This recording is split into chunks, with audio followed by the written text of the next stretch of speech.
Pig heart transplant. Sounds interesting.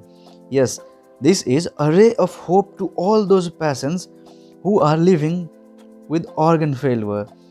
This was made possible by a team of University of Maryland School of Medicine who conducted this cross-species transplantation on a 57-year-old David Bennett of Maryland who was suffering from the life-threatening heart disease, and 10 years ago he also had went through the heart valve replacement from the pig itself, and recently he received the heart from genetically modified pig, and this operation is being considered as the first successful transplant of a pig's heart into a human being.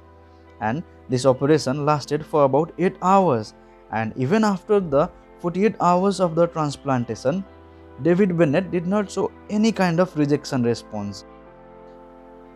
And this was made possible by the two new technology of gene editing and gene cloning, which yielded genetically altered pig organs that were less likely to be rejected by humans. And for this operation, there were 10 gene modifications that were done in the pig.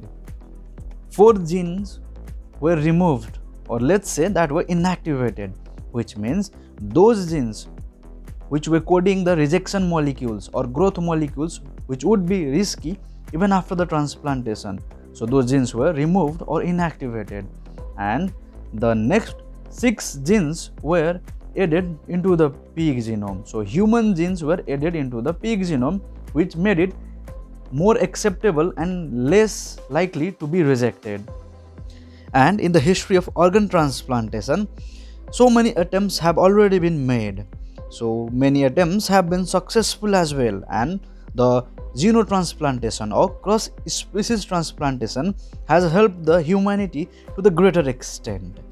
And so did this operation. And the doctor who operated says it's working and it looks normal. And they were thrilled. But we don't know what tomorrow will bring us, and this has never been done before, was said by himself. And it creates the pulse, it creates the pressure, and thus it is his heart.